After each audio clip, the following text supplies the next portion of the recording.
மாநகராட்சி ஊழியர்களாக எடுத்துக்கொள்வார்கள் என்று ஒப்புக்கொண்டான். நாங்கள் உள்ளே வேலை செய்வது என்பது உறுதியாக கொடுக்குறேன்னு அறிவிச்சிட்டாங்க. கொடுக்கணும். ஓகே, இனிமே பேக் அடிக்க முடியாதுல்ல. பட் எல்லாரும் உள்ள போன பிறகு தானே உள்ள போயிட்டாங்கன்னு வரும். இன்ன வரையும் போராட்டம் முடிவுக்கு வரல. இந்த உழைப்பு உரிமைக்கு எங்கள் தொழிலாளிகளும் யாருமே எவ்வளோ ஆசை கட்டினாலும் போதும். இப்போ கடைசியாக கூட ராம்கீல சேர்ந்தா 1 லட்சம் ரூபாய், வறுமையில் இருக்கு சேர்ந்தா 1 லட்சம் ரூபாய் வந்து சேருங்க கொடுத்துறோம். எதுக்கு அசர்லையே பெண்களால் அரசியலில் எந்த மாற்றங்களும் நிகழ்த்த முடியாது. தூய்மை பணி போன்ற ஒடுக்கப்பட்ட மக்களால் நிகழ்த்த முடியாதுதான் உடச்சிருக்காங்க.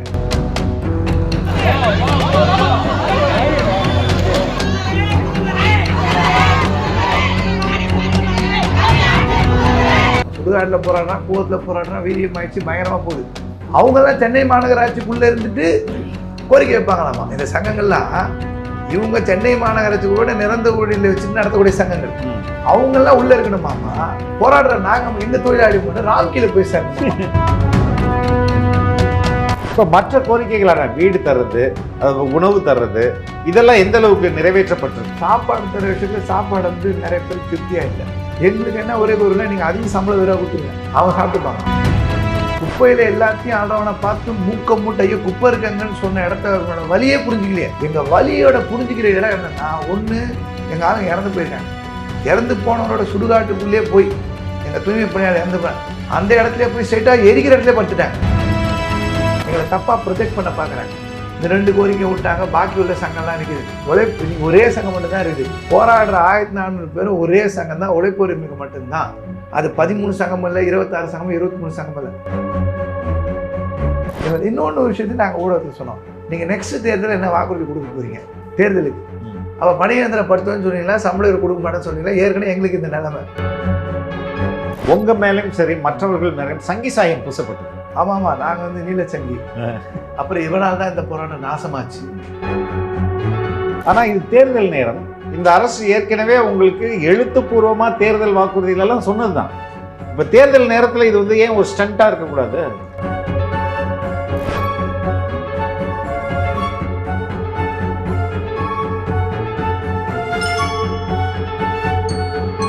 தோழர் வணக்கம். வணக்கம் தோழர். உண்மையிலே வாழ்த்துக்கள் தோழர். ஒரு 169வது நாள் இன்னைக்கு போராட்டம் முடிவுக்கு வந்தது. அமைச்சர் பேசினார். ஃபர்ஸ்ட் ஆஃப் ஆல் நான் உங்கள்கிட்ட கேட்குறது, அமைச்சர் என்ன பேசினார், என்ன வாக்குறுதிகள் கொடுத்தார் அப்படின்றது ஆரம்பித்தாங்க. தமிழ்நாடு முதல்வருடைய ஆலோசனையின்படி அமைச்சர் அவர்கள், அறநிலையத்துறை அமைச்சர் அவர்கள், மதிப்பிற்குரிய சேகர் பாபு அவர்கள் வந்தாங்க. அவங்க தரப்புலேருந்து என்ன சொல்லியிருக்காங்கன்னா, சென்னை மாநகராட்சி தொழிலாளர்களாக மீண்டும் பணியில் எடுத்துக்கொள்ளப்படுவார்கள். அப்படின்னா ராம்கீல் இல்லை, கரெக்ட். சென்னை மாநகராட்சி தொழிலாளர்கள் மீண்டும் பணியில் எடுத்துக்கொள்ளப்படுவார்கள். இது எங்கள் டிமாண்ட். நாங்கள் கடந்த இந்த 5 மாதத்தில் நாங்கள் 4 மாதமாக இந்த டிமாண்டில் இருக்கோம். ரொம்ப ஸ்ட்ராங்காகவே இந்த டிமாண்டை உள்ளே எடுத்துக்கோங்க அப்படின்றது ரொம்ப ஸ்ட்ராங்காக இருக்கிறோம். அந்த டிமாண்டை அவங்க ஏற்றுக்கொள்கிறேன்னு சொல்லியிருக்காங்க. ஓகே, இதில் எந்த அளவுக்கு சமரசம் இதில் நடந்தது? ஏன்னா நீங்கள் சொல்ல உங்களுடைய கோரிக்கையை முதல்லேருந்து என்னென்னா, எங்களை ஒரு தேதி, அது 1/7 சம்திங் இல்லையா, அதாவது 1/8 இருந்த மாதிரி எங்களை மறுபடியும் என்னை பழைய நிலைமைக்கு கொண்டு போங்க அப்படின்றதான் உங்களுடைய டிமாண்ட். அதே மாதிரி இப்போ மாநகராட்சி ஊழியர்களாக அவங்க அங்கீகரிச்சிட்டாங்களா? மாநகராட்சி ஊழியர்களாக எடுத்துக்கொள்வார்கள் என்று ஒப்புக்கொண்டார். அதானே உங்களோட டிமாண்டு? எஸ். இதில் என்ன சமரசம் இதில் நடந்தது? இதில் சமரசம் என்னென்னா, ஆக்சுவலாக எல்லாருமே 5/6 பணிபுரிந்தாங்க. மண்டலம் 5/6. ஸோ நம்ம அவுட் சோர்சிங் எதிரான வழக்கு நீதிமன்றத்தில் ஏற்கனவே இருக்குது. பணியந்திர வழக்கும் நீதிமன்றத்தில் இருக்குது. 2 ரெஃபரன்ஸ் அங்கே இருக்குது. இப்போ நாங்கள் உள்ளே வேலை செய்வது என்பது உறுதியாக இருக்குது. இப்போ அது 5/6 மண்டலம் அப்படின்றத தாண்டி பக்கத்தில் இருக்கக்கூடிய மண்டலமாகவும் இருக்கலாம். எங்களுக்கு உள்ள வேலைன்றதுல எல்லாருமே உறுதியாக இருந்தோம். அதுதானே உங்கள் ஒரிஜினல் டிமாண்ட்? அதுதான் ஒரிஜினல். அதை கொடுத்துட்டாங்க. அது கொடுக்குறேன்னு அறிவிச்சிட்டாங்க. கொடுக்கணும். ஓகே, இனிமே பேக் அடிக்க முடியாதுல்ல? இல்லை, அமைச்சர் வெளிப்படையாக உங்களுக்கு ப்ரெஸ்ஸில் பேசிட்டாரு, எல்லார்ட்டையும் சொல்லிட்டாரு. இனிமே பேக் அடிக்க முடியாது இல்லையா? இல்லை, நாங்கள் நம்புகிறோம். முதல்ல சொல்கிறவங்கள வரவேற்கிறோம், நம்புகிறோம். பட் எல்லாரும் உள்ளே போன பிறகு தானே உள்ளே போயிட்டாங்கன்னு வரும். ஓகே, நாங்கள் இவ்வளோ நாள் போராடினவங்களுக்கு எங்களுக்கு நிதானம்னு ஒன்று உண்டு. நாங்கள் நிதானமாக இருக்கோம், பொறுமையாக இருக்கோம், நாங்கள் அவசரப்படலை.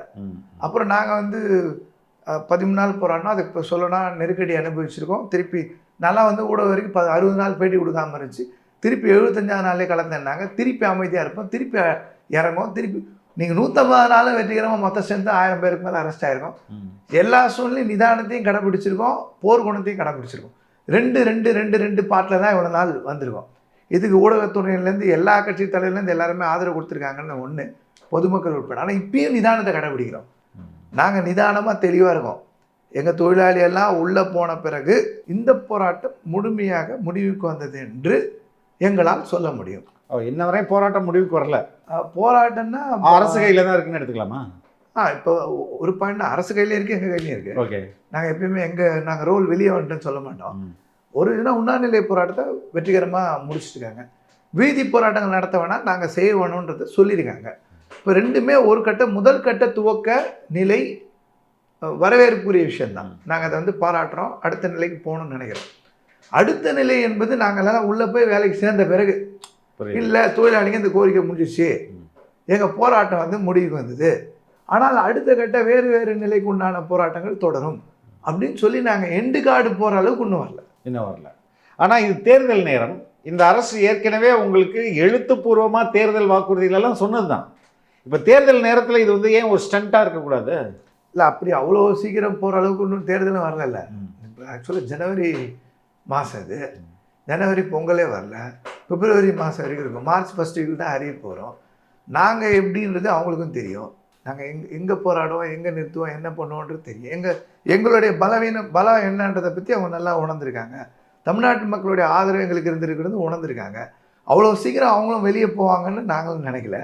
எங்களை விட்டுட்டு போயிடுவாங்க, சொன்னதை மாற்றுவாங்கன்னு நாங்கள் நினைக்கல. ரொம்ப நாளுக்கெல்லாம் தாண்டி இல்லையே.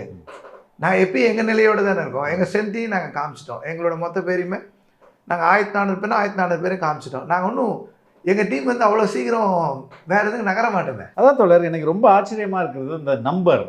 டெல்லியில் விவசாயிகள் போராடினாங்கன்னா அது ஒரு பெரிய லார்ஜ் நம்பர்.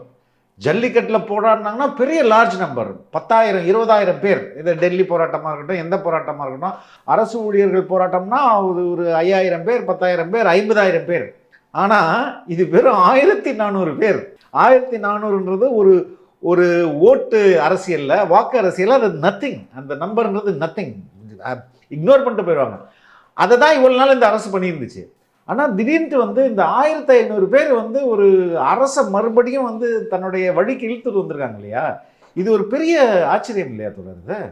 என்னன்னா தொடர், நாங்கள் அம்பேத்கரையத்தையும் மார்க்சியத்தையும் முழுசாக உணர்ந்து தான் இந்த களத்தில் நின்னோம். நான் எங்கே சொல்கிறதும் அந்த பேர் தாங்கிறதுல. நாங்கள் 2 பேர் ஃபோட்டோ வச்சு தாங்கினோம். இது நிச்சயமாக நீலம் சிவப்பு காம்பினேஷன் தான். ஓகே, ஒன்று அடித்தட்டு மக்கள் சாதி ரீதியாக சமூக ரீதியாக மேலெழுந்து உள்ளது. உழைக்கும் மக்கள் அவங்க கார்பரேட்டுக்கு நலனுக்கு எதிராக போராடுவது. இது ரெண்டும் உணர்ந்தவங்க தான் அதில் இருந்தோம். பட் என்னென்னா, தலைமை தாங்கிறவங்களுக்கு இந்த சிந்தனைலாம் இருக்குன்றது பல போராட்டங்கள் இருக்கிறது. ஆனால் எளிய மக்கள் அதை உணர்ந்து உறுதியோடு, அவ்வளோ கஷ்டம் இருந்துச்சு, வாடகை கட்ட முடியல, காசு இல்லை, மற்றெல்லாம் தாண்டி. ஆனால் இவங்க எல்லாருமே நீங்கள் 10,000 பேர் வச்சுட்டு பண்ணாலும், 1,00,000 பேர் வச்சுட்டு பண்ணாலும், 1,50,000 பேர் வச்சுட்டு பண்ணாலும் எண்ணிக்கை நிறைய இருக்கிறது மட்டும் முக்கியம் இல்லை. சிந்தனை ரீதியாக, கருத்தியல் ரீதியாக நீங்கள் எப்படி இருக்காங்கன்னு தான் முக்கியம். அதனால தான் இந்த 165 நாளுக்கு பிறகு 166வது நாளில் சமாதான நடவடிக்கையோடு நிற்குதுன்னா, அந்த நாள் உட்பட உற்சாகமாக, தெளிவாக, கம்பீரத்தோடு, கௌரவமாக விட்டு கொடுக்காமல் இருந்ததோட விளைவு. அப்போ கருத்தியல்ன்ற ஒரு விஷயம் இருந்துச்சுன்னா, நீங்கள் மேலோட்டானமான விஷயங்கள்லாம் காணாமல் போயிடும். கருத்தியலை வலிமை உணர்ந்து நீங்கள் எந்த அர்ப்பணிப்பு தியாகத்துக்கு உண்மையாக செயல்பட்டீங்கன்னா, அப்புறம் ஒன்று எல்லாத்தையும் தாண்டி எங்கள் சங்கத்தோட நேர்மை, இந்த உழைப்பு வறுமைக்கு எங்கள் தொழிலாளிகளும் யாருமே எவ்வளோ ஆசை கட்டினாலும் போல. எங்கள் தொழிலாளிகளும் ஆஃபர் வந்து என்ன மாதிரியான ஆசை கட்ட பண்ணுங்க? வீடு கொடுக்குறேன். நாங்கள் உள்ள இது வரைக்கும் தனியார் நிறுவனத்துலேருந்து வேலைக்கு போனால் எந்த காசும் தந்ததில்லை. கொரோனா பீரியடில் கூட காசு கொடுத்ததில்லை. எங்கள் தொழிலாளி போனால் 1 மாதம் சம்பளம், 50,000 சம்பளம், வீட்டு வேலைக்கு வீட்டு ஆர்டர் கொடுத்துட்றோம், அறிவிப்பு. ஏன் இப்போ கடைசியாக கூட ராம்கீழ சேர்ந்தா 1,00,000 ரூபாய்.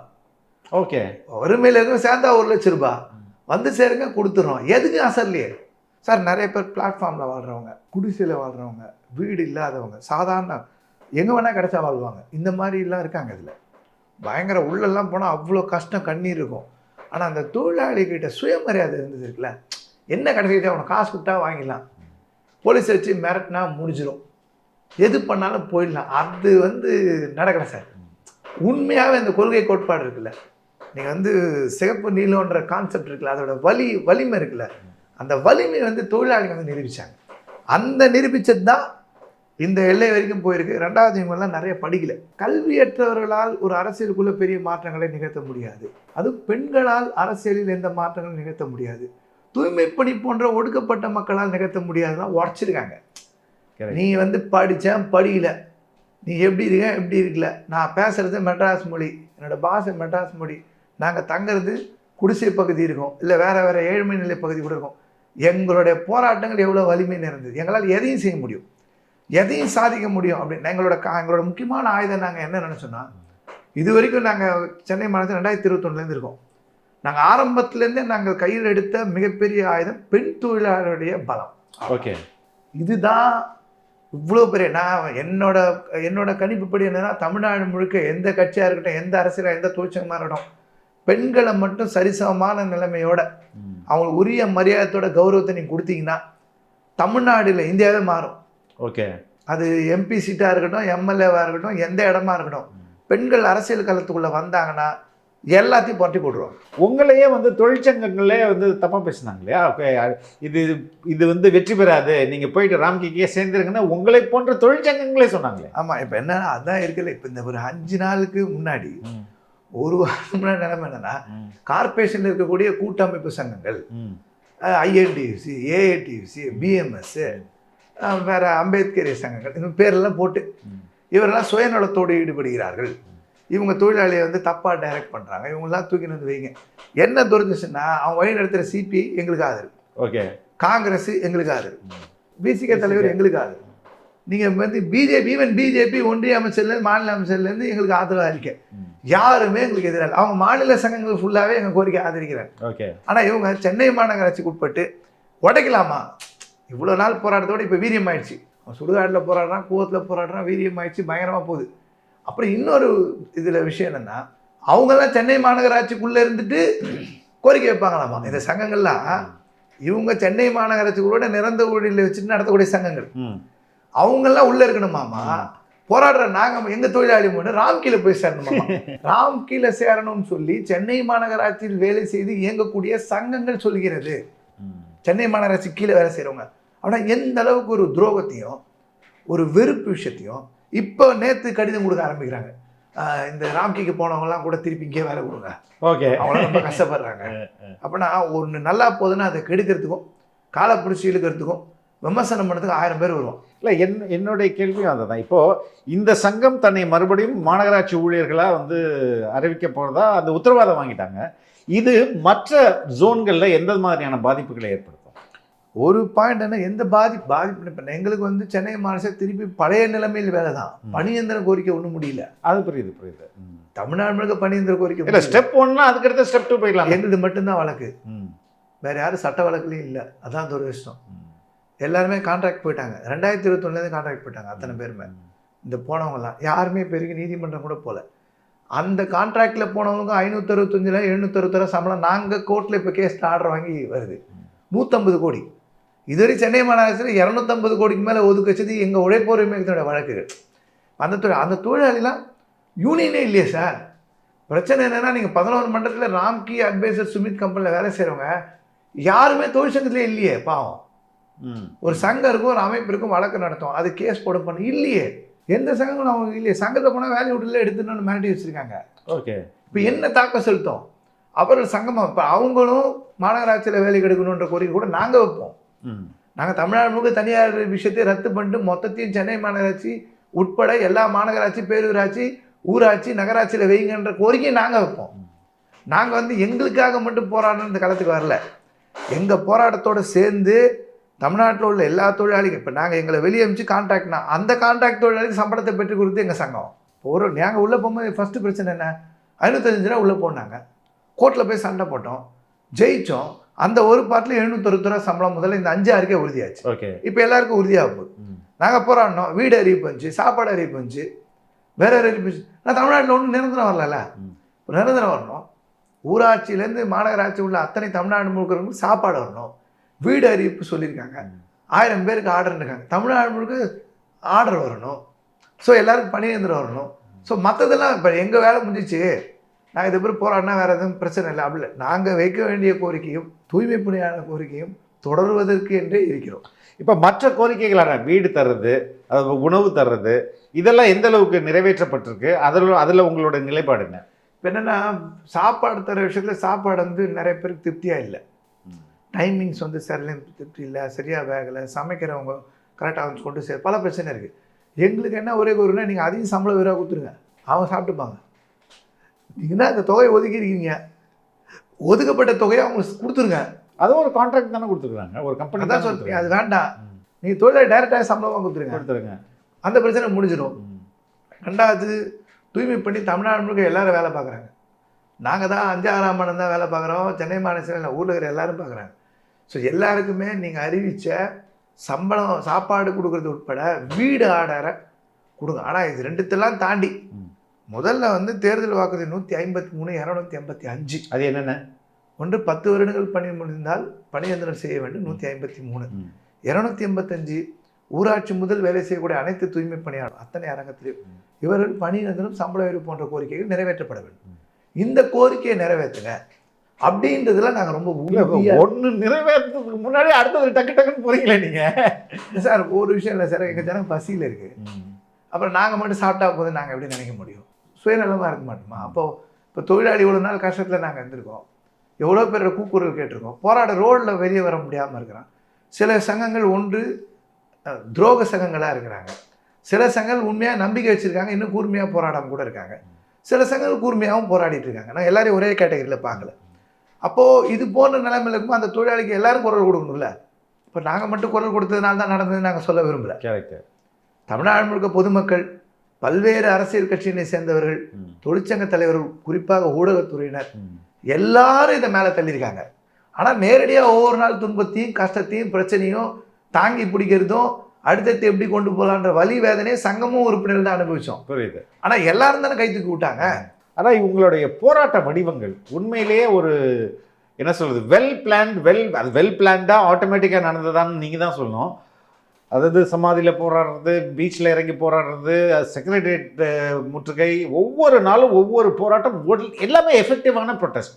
இது எப்படி திட்டமிட்டீங்க? இது வந்து கான்செப்ட் ரீதியாக வந்து நாங்கள் இதுவும் அது உச்சமாக போய் கூவத்தில் இறங்கி சாக்கடையில் இறங்கி போராட்டம், நாங்கள் வந்து சுடுகாட்டில் படுத்துக்கிற போராட்டம். எங்களுக்கு வந்து நாங்கள் வந்து தலைவர்களோட பெருசாக கம்பேர் பண்ண முடியாது, நாங்கள் ரொம்ப சின்ன ஆளுங்க. இப்போது லெனினுடைய ரஷ்ய புரட்சியாக இருக்கட்டும், ஃபிடல் காஸ்ட்ரோ சேகுவேரோட புரட்சியாக இருக்கட்டும், ஏன் ஸ்ரீலங்காவில் வந்து தமிழ் மீதான ஒடுக்குமுறையினுடைய எதிராக போராடின பிரபாகரன் அவரோட வழிமுறையாக இருக்கட்டும், பல பேர் இருக்காங்க. பகத்சிங் ராஜகுருவாக இருக்கட்டும், அம்பேத்கருடைய வழிமுறையாக இருக்கட்டும், பல ஸ்ட்ராட்டஜி தான் சேர்ந்தது. அப்போது நீங்கள் வந்து எதிர்பார்க்கும் நேரத்தில் எதிர்பார்ப்பதை செய்யாமல் இருப்பதும், இடங்களை புதிதாக தேர்ந்தெடுப்பதும், போராட்ட வழிமுறைகளை ஒரே பேட்டர்னில் ஒரே முறையில் ஆர்ப்பாட்டம், பேரணி, மற்றது எல்லாமே முக்கியத்துவம் தான், உண்ணாவிரதமும் முக்கியத்துவம் தான், அதெல்லாம் நான் குறைச்சி மதிப்பில்லை. ஆனால் அது மட்டுமே இதை கொண்டு போகாது. போராட்டங்களில் பல வடிவங்கள் இருக்குது, நம்ம தான் கண்டுபிடிக்கணும். கண்டுபிடிச்சி புதுசாக பண்ணோம். இப்போ சுடுகாடாக இருக்கட்டும், கூவமாக இருக்கட்டும், கடைசி கூவம் தான் வந்து நாங்கள் வந்து பயத்தோடு இருந்தோம். ஓகே, உள்ள பாம்பு இருக்கலாம், பாட்டிலோடு இருக்கலாம், திரும்பி வெளியே வர முடியாது, எதனால் பூச்சி கடிச்சாலும் உயிருக்கு ஆபத்து இருக்கலாம். ஆனால் அதெல்லாம் தாண்டி அவங்களோட வலியை சொல்வதற்கு, எங்கள் வலியை புரிஞ்சுக்கிறது, நாங்கள் கூவத்திலேயே இறங்கி போராடுறோன்ற முடிவு இருக்குல்ல, தமிழ்நாட்டு மக்களில் ஒரு உலுக்கி அடிச்சிச்சு. எங்களை பொறுத்தவரைக்கும் யார் பார்க்குற எல்லாருமே கூட, ஐயோ யார் சாக்கடை பார்த்தா மூக்கை முட்டுப்போம், கால் பட்டால் உடனே போய் காலை கழுவுனுவாங்க. அதுதான் எங்கள் வலி. குப்பையில் எல்லாத்தையும் ஆடுறவனை பார்த்து மூக்க மூட்டை ஐயோ குப்பை இருக்காங்கன்னு சொன்ன இடத்த வலியே புரிஞ்சுக்கலையே. எங்கள் வலியோட புரிஞ்சுக்கிற இடம் என்னென்னா, ஒன்று எங்கள் ஆளுங்க இறந்து போயிருக்காங்க, இறந்து போனவரோட சுடுகாட்டுக்குள்ளேயே போய் எங்கள் தூய்மை பணியாளர் இறந்து போகிறாங்க, அந்த இடத்துல போய் ஸ்ட்ரைட்டாக எரிக்கிற இடத்துல படுத்துட்டாங்க. போக மாட்டேன் இங்கேயே அதிலே படுத்துட்டாங்க. அது பெண்கள் சும்மா சுடுகாட்டுலாம் போகக்கூடாதுவாங்களா, எல்லாம் பெண்கள் தான் போய் உட்காந்துது, அதுலேயும் வேறு தான் போய் உட்காந்துட்டாங்க. அடுத்து என்ன கூவம், நாங்கள்லாம் பயத்தோடு இருந்தோம். ஏன்னா சாக்கடைக்குள்ளே என்ன இருக்குன்னு சொல்ல தெரியாது. அப்பயாவது உங்களுக்கு எங்கள் வலி புரியுதான்னு. சரி, வலி இப்போது புரிகிறவங்களுக்கு புரிந்து மாற்றங்கள் ஏற்படும்ன்ற நம்பிக்கையோட நகர்றோம். இந்த நகர்தல் முழுமையாக நகர்ந்து முடியணும்னு விரும்புகிறோம். வழக்குகள் என்ன சார், எத்தனை பெண்டிங்கில் இருக்குது சார் உங்களுக்கு? எங்கள் தூய்மை பணியாளர்கள் தொடர்பாக எங்கள் மீது பல்வேறு குற்றவியல் வழக்கு இருக்குது, வழக்கறிஞர் மீது வழக்கு இருக்குது, தொழிற்சங்க தலைவர் வழக்கு, தூய்மை பணியாளர் மீது எக்கச்சக்க வழக்கு. நாங்கள் வந்து எப்பயோ 25 தாண்டோம். ஓ 30 வழக்கா 40 வழக்கா எத்தனை வழக்குன்னு தெரியாது. கிரிமினல் கேஸ் எங்க மீது நான் ஓகே சொல்றது ஓகே எங்க வழக்கு எங்க வந்து பணி நிரந்தரம் அவுட் சோர்சிங் தப்புன்ற வழக்கு தொழில் தீர்ப்பாயத்தில் பெண்டிங் இருக்கு. பெண்டிங்ல இருக்கு. சென்னை உயர்நீதிமன்றத்தில் பெண்டிங் இருக்கு. 22ஆம் தேதி வருது. எங்களை தாக்கியதற்குண்டான காவல்துறை மீதான வழக்குகள் இல்லை ஒரு நபர் கமிஷன் எங்களுக்கு ரிட்டையர்ட் ஜட்ஜ் போட்டு விசாரிக்கணும்னு சொன்ன வழக்கு உச்சநீதிமன்றத்தில் பெண்டிங் இருக்கு. வழக்குகள் எதுவும் முழுசா முடியல. வழக்குகள் இப்போ நாங்கள் அவுட் சோர்சிங் எதிராக நாங்கள் வெளியே வரல. பணியந்திர கோரிக்கை விட்டு நாங்கள் வெளியே வரல. எங்களை தப்பாக ப்ரொஜெக்ட் பண்ண பார்க்குறாங்க. இந்த 2 கோரிக்கை விட்டாங்க, பாக்கி உள்ள சங்கம்லாம் நிற்கிது. இன்னைக்கு ஒரே சங்கம் மட்டும்தான் இருக்குது. போராடுற 1400 பேரும் ஒரே சங்கம் தான், உழைப்பு உரிமைக்கு மட்டும்தான். அது 13 சங்கம் இல்லை, 26 சங்கம், 23 சங்கம் இல்லை. இதுக்காக நான் எந்த சங்கத்தையும் குறைச்சி பேசலை. வேறு இடங்களில் இன்னும் பெரிய போராட்டங்கள் கூட சங்கம் நடத்திட்டு இருப்பாங்க. இந்த சென்னை மாநகராட்சிக்குள்ளே இந்த போராட்டம் நடத்துறது ஒரே ஒரு சங்கம் தான் அஃபீஷியலாக. நாங்கள் ஸ்ட்ரெயிட்டாக இதில் இருக்கோம். இப்போது இத்தனை வழக்கு இப்போ நாங்கள் திருப்பி ஹைகோர்ட்டில் கேஸ் நடத்தணும், திருப்பி சுப்ரீம் கோர்ட்டில் நடத்தணும், திருப்பி இண்டஸ்ட்ரியல் ட்ரிபியூனல் நடத்தணும். நாங்கள் இப்போ அவுட் சோர்சிங் விஷயமும் பணியந்திர விஷயமும் விட்டுல. நாளைக்கு அவுட் சோர்சிங் விஷயம் தப்புன்னு வந்தால் அது பெரிய வெற்றியாக இருக்கும். கரெக்ட். இதே இடத்துல சென்னை மாநகரத்தில் முக்கிய தகவல்னால் ரீசெண்டாக 2 மாதத்துக்கு முன்னாடி என்எம்ஆர்னு ஒரு கேட்டகரி இருந்தது, என்இஎல் மாதிரி. அந்த என்எம்ஆர் கேட்டகரி நீதிமன்றத்துக்கு போய் ஜெயிச்சு பெஞ்சில் கன்ஃபார்ம் ஆகி அவர்கள் அனைவரும் இப்போ வந்து தொகுப்பூதியம் போட்டு கன்ஃபார்ம் பண்ணிட்டாங்க. ஓகே. இப்போ அப்போ எங்களையும் நாங்களும் வழக்கு நடத்தி என்எம்ஆர் பண்ணும்போது என்இஎல்எம்ல இருந்தவங்களே எஸ்எஸ்சியில் இருந்தவங்களே பணியந்திரப்படுத்தக்கூடாதுன்ற வழக்கை நாங்கள் கொண்டு போவோம். ஸோ நிச்சயமாக நீதிமன்றத்திலே எங்களுக்கு வெற்றி கிடைக்கும், இவங்க பணியந்திர தொழிலாளியாக மாறுவாங்கன்ற எண்ணத்தோடு நாங்கள் இருக்கோம். அதற்கு அடுத்தது நான் உண்மையிலேயே தேர்தல் நேரத்தினால் இந்த அரசு பணிந்து விட்டதா அப்படின்றது தான் என்னுடைய கேள்வி. ஏன்னா இது எலெக்ஷன் டைம், தலித் வாக்குகளை வந்து குறி வச்சு தான் நார்த் சென்னை இருக்குது. இது கொஞ்சம் மிஸ் ஆயிடுச்சுன்னா வந்து தலித் ஓட்டுகள் வந்து திமுகவுக்கு வராது அப்படின்றத அந்த மைண்ட் செட்டில் இதை சரி இப்போதைக்கு இதை போடுவோம், அக்செப்ட் பண்ணிப்போம் அப்படின்ற ஒரு நிலைப்பாட்டுக்கு இந்த அரசு வந்திருக்குமா? தேர்தல் எந்த அளவுக்கு இந்த போராட்டத்தை முடிவுக்கு கொண்டு வர அரசு தனது உறுதியான அந்த பிடிவாதத்திலிருந்து தளர்த்தி கொண்டு உங்களது பேச்சுவார்த்தைக்கு வந்து உங்களெல்லாம் தோழர்கள்லாம் சொன்னதெல்லாம் இந்த தேர்தல் எந்த அளவுக்கு அந்த டைம் அந்த அது எந்த அளவுக்கு இம்பாக்ட் இருக்கு? இல்லை, இது ரொம்ப குரூஷியலான டைம் தான். இப்போ எல்லாருமே நாங்கள் வந்து ஊடகத்துலேயும் மற்றலையும் ஒரு விஷயம் சொல்லிகிட்டே இருந்தோம். நாங்கள் ஒன்று அடுத்து போனீங்கன்னா சேப்பாக்கம் இல்லை கொளத்தூர், இந்த 2 தொகுதியில் நீங்கள் சாதாரணமாக வந்து நிற்கும்போது உங்களுக்கு எதிராக நாங்கள் தூய்மை பணியாளர் வேட்பாளரை நடத்துவோம். அப்போ நாங்கள் ஸ்ட்ரைட்டாக கேள்வி கேட்போம். நீங்கள் சொன்னீங்க, நீங்கள் செஞ்சீங்களா, எங்களுக்கு வாக்குறுதிக்கு கேட்பீங்க அப்படின்ற விஷயத்தில் நாங்கள் உறுதியாக சொன்னோம். இதெல்லாம் தான் பண்ண போகிறோன்றதை தேர்தல் நோக்கி நாங்கள் நகர்த்தோன்னு சொன்னோம். வட சென்னையில் பெரும்பகுதி இருக்கக்கூடிய ஒடுக்கப்பட்ட மக்கள் இருக்காங்கன்ற விஷயத்தையும் நாங்கள் சொன்னோம்.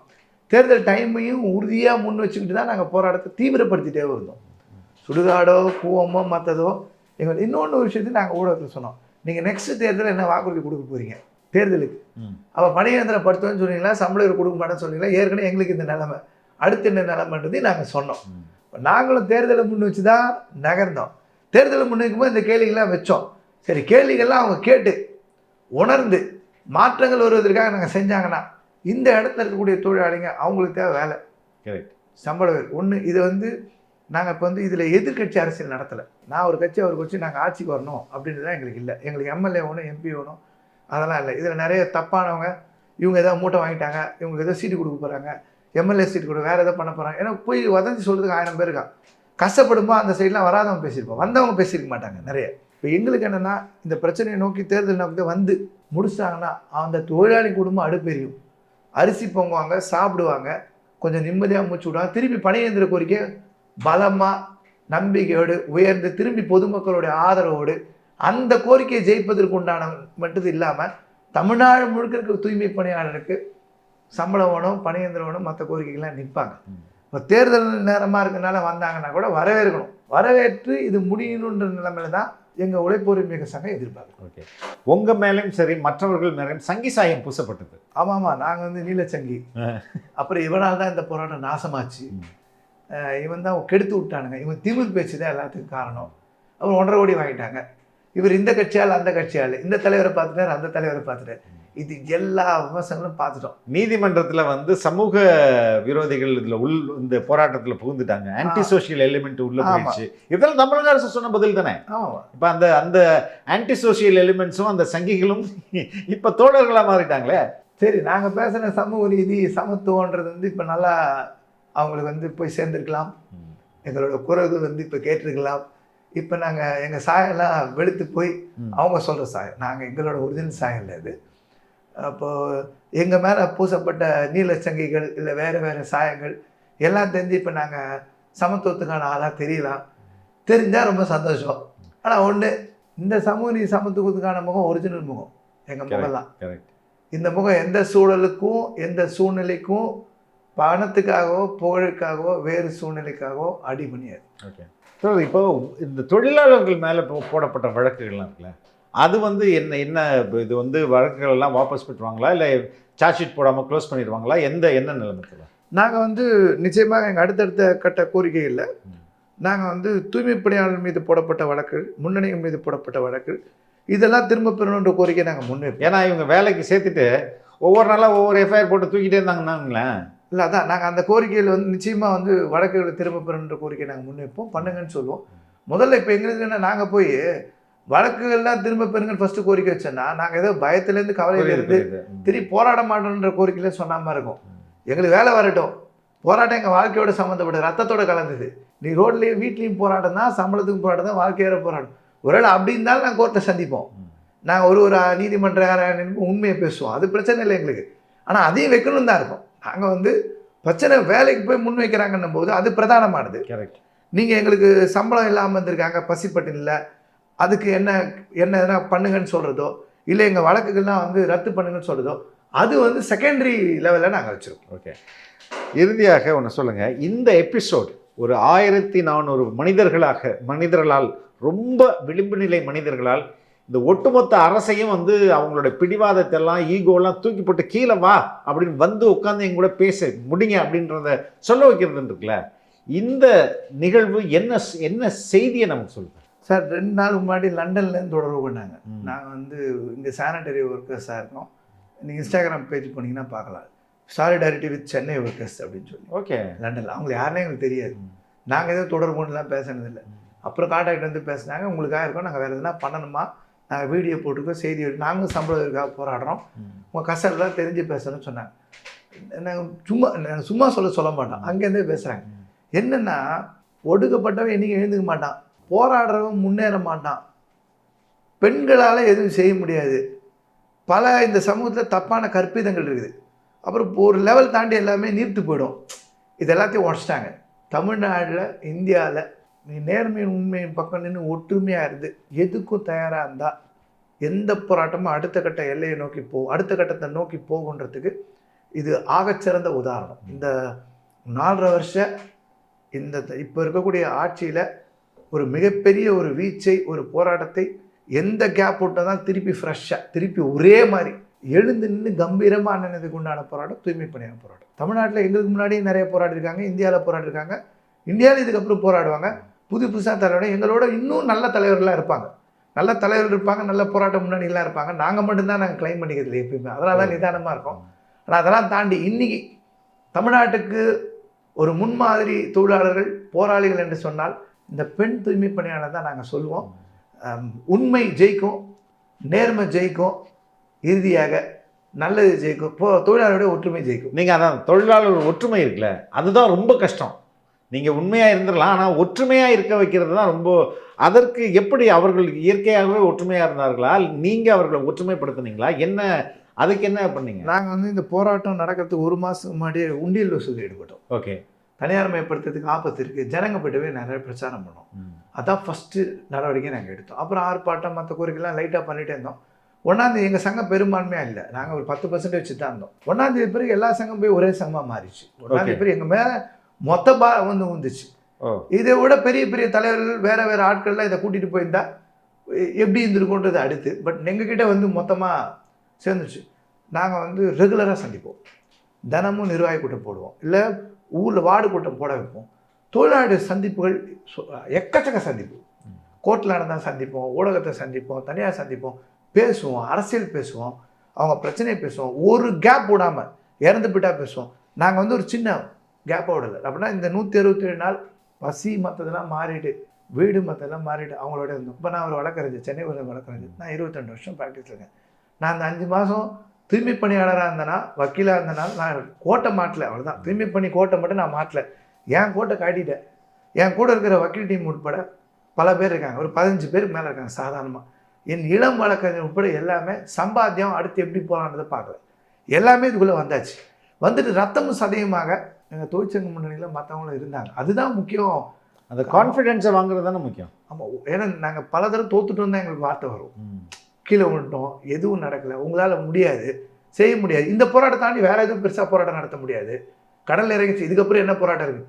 உண்ணாவிரதம் உட்காந்து யாரும் கட்டுக்கல, அதுக்கப்புறம் என்ன போராட்டம் இருக்குது? சுடுகாட்டில் உட்காந்து இதுக்கப்புறம் என்ன போராட்டம் இருக்குது? இப்படின்ற பதில் தான் எங்களுக்கு வந்துகிட்டே இருக்கும். அப்புறம் உங்களுக்கு எங்கே போனாலும் மதிக்கலையே, நீங்கள் அவர் சமாதி போனீங்க முன்னாள் முதல் அப்பயும் ஒன்றும் ஆகலை, எதுவுமே நடக்காதுன்னு பேசுனாங்க. இங்கே போனால் முடிஞ்சிச்சு, அங்கே போனால் முடிச்சு, இங்கே போனால் முடிச்சு. நாங்கள் சளைக்கலை. இப்பயும் சொல்கிறேன், இப்பயும் உறுதியாக சொல்கிறோம், நாங்கள் இன்னும் பகிரங்கமாக வெளியே வந்து வெற்றி பெற்று விட்டோம் என்று சங்கத்தரப்பிலிருந்து கிளைம் பண்ணி அறிவிக்கவே இல்லை. ஓகே, நான் வெளியே வந்து இன்னும் பேசலை. நான் முதல் பேட்டி வந்து இங்கே தான் கொடுக்குறோம். 2 நாள் கழிச்சு நம்ம மதிப்பிற்குரிய அமைச்சர்கள் சேகர் பாபு அவர்களும் மதிப்பிற்குரிய அமைச்சர் KN நேரு அவர்களும் நேரடியாக எங்கள் தொழிலாளி நாங்கள் இருக்கின்ற பகுதியில் வந்து பார்த்து மரியாதை செலுத்தி சொல்லிட்டு போயிருக்காங்க நாங்கள் செய்கிறோன்னு. ஆனால் நாங்கள் இன்னும் எங்கள் சங்கத்திலேருந்து பகிரங்கமாக அறிவிப்பு வெளியிட்டு நாங்கள் எதுவுமே செய்யாமல் இருக்கோம். அப்போ நாங்கள் எல்லோரும் முடியிட்டோம். முடித்த பிறகு ஒட்டுமொத்தமான பதிலை ஏன் இந்த முடிவுலாம் எடுத்தோம், என்ன பண்ணோம், என்ன நடந்துச்சு அப்படின்ற விஷயங்கள் வந்து நான் சொல்கிறதுக்கு தயாராக இருக்கும்.